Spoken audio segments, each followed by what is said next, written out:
Ayan, so bike check natin tong ating KS4 Stork Feather 2025. So by the way, size medium siya, or equivalent to size 48. UCI accredited frame, and also gumamit ng aluminum 7005. So other than that, yung sa frame niya, meron siyang mga mounting points, so sa mga rack. So ito, as well as ito, and then gumamit siya ng tinatawag nilang Italian smooth weld. So kung makikita nyo dito, maganda yung pagka weld sa kanya, no? Or rather naka finish. So ganun din dito sa kanyang headset. Headset niya, pagkakaalala ko, size 52. 52 siya kasi integrated nga yung, or rather fully internal yung ating cables. So wala ka na makikitang cable dito sa kanyang frame.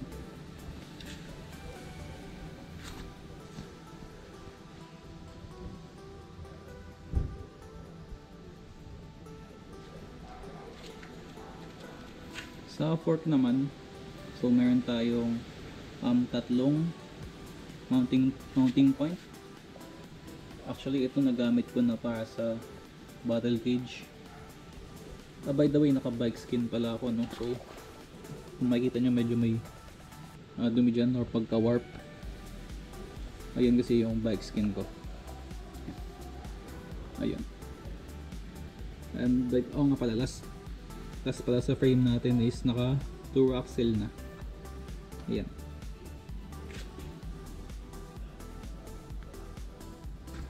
So ito pa yung details ng frame and yung kanyang mga decals. Sa fork naman niya, kung makikita nyo, actually napakalaki ng allowance. Ang nakakabit ko dito ngayon is size 700 by 28, no?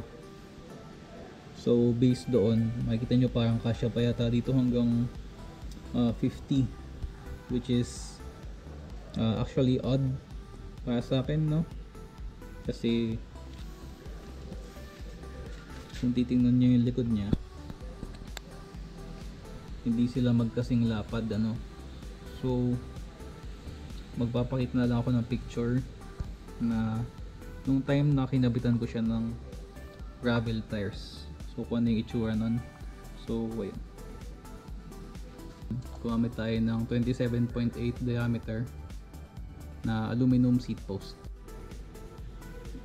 Okay, so sa cockpit naman natin, gumagamit tayo ng Machine 11 drop bars na may lapad na 400mm and haba na 90mm. So integrated na siya, wala na din siyang cables na nakalabas, ano? And meron siyang, ito yung mount niya ng cyclo computer. So kung makikita nyo, may spacer dito. Actually hindi spacer yan, nakakasama talaga siya. So talagang naka-angle ang cyclo computer mo ng parang ganyan, hindi siya flush nakaganto. Ayan. And for STI natin, again, Shimano 105 12 speed. Ayan, so sa drivetrain naman, ayan, yung cassette natin, Shimano 105 12 speed 1134. RD natin, Shimano 105 din. And as well as yung crankset natin na 5034.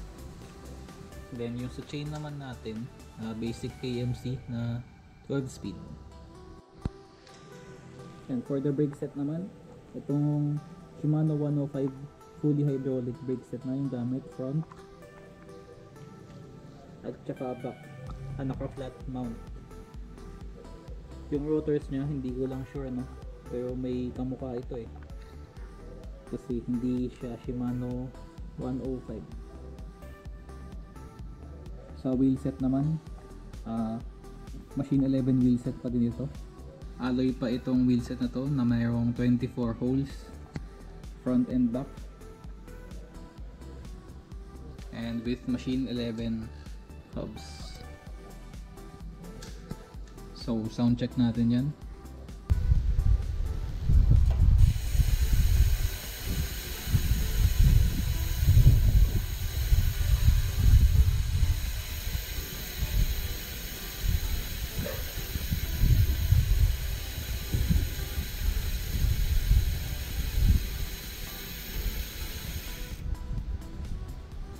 Ayun, so by the way, yung color scheme pala ng bike natin is chameleon.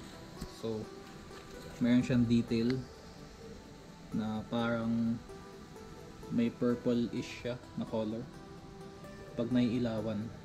Although mas lalo siyang gumanda nung nagpa-bike skin ako na glossy. Kasi nung hindi pa siya naka-bike skin, ito, ganito yung itsura niya. Ito yung naka-bike skin eh. Then ito, ayan. So kita nyo naman na medyo mas maputla yung colors niya. So maganda pag magpa glossy ka na bike skin. Ayun. Ayun, so ito pala yung saddle niya, the stock. Actually nakakabit sa ibang bike. So ayan. Medyo flat siya, hindi tingnan.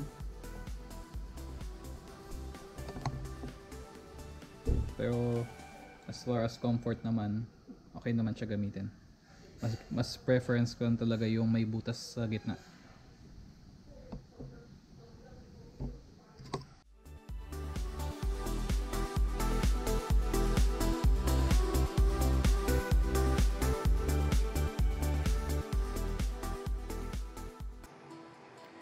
So ayun, tapos na natin i-bike check yung K-Sports Torque Feather 2025.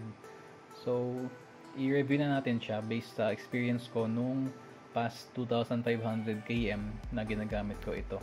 So unang-una nagustuhan ko dito yung kanyang geometry, kasi ang mga trip kong rides is mga long ride at saka mga bike touring. So mayroon din akong time na nag multi-day ride kami, or ayun nga, bike touring, since nag-overnight kami sa isang lugar. So may time na nagamit ko yung mga mounting point at saka yung mga bags, nagkabit din ako dito. And nung time naman na ginamit ko yun, okay naman, wala naman akong na feel na nag-flex or nag-creak or tumutunog ng kakaiba. So kaya naman niyang dalhin yung load na yun. Yung sa weight naman niya, nasa around 10 kg siya nung last na chinek ko. Kasama na dito yung kanyang pedals, yung cyclo mount at saka yung bottle mount. Sa group set naman, Shimano 105 full hydraulic na ito eh, na 12 speed. So wala naman na akong reklamo dito.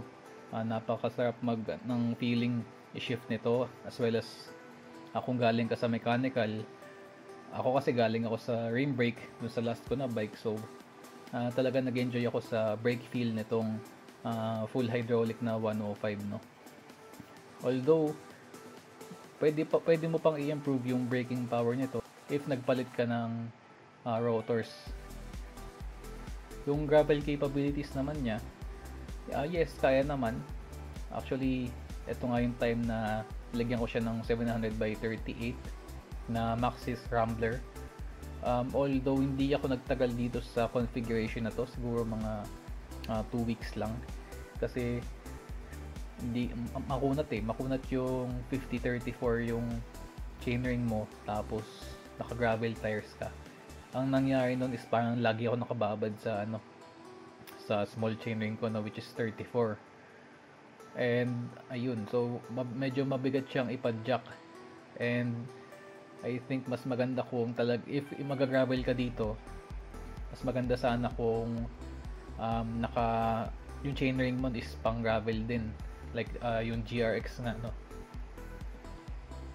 Yung isang issue lang na encounter ko dito, no, is since ayun nga recently naging maulan, and na-ride natin ito sa ulan ng medyo matagal, is na damage yung bottom bracket niya in a way na na tumagos yung tubig and na wash out niya yung grasa doon sa bearings. So what nangyari is medyo hindi ko siya maipadjack nung time na yun, and kinailangan ko siyang dalhin sa bike shop.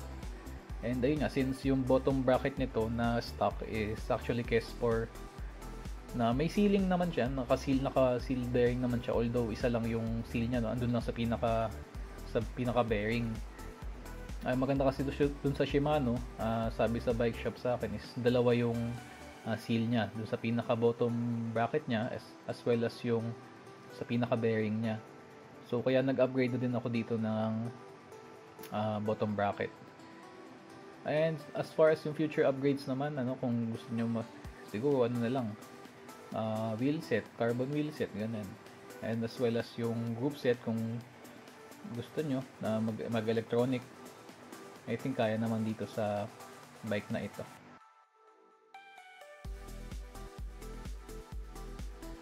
Ayun, so kung tatanungin nyo ako kung sulit ba itong bike na ito, yes, sulit na siya, given na sa price range pa lang niya na ito.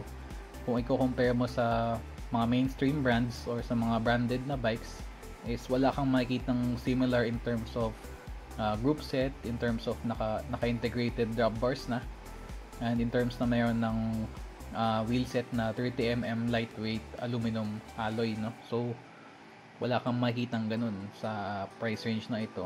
Napakaunti lang na nag-o-offer ng ganito.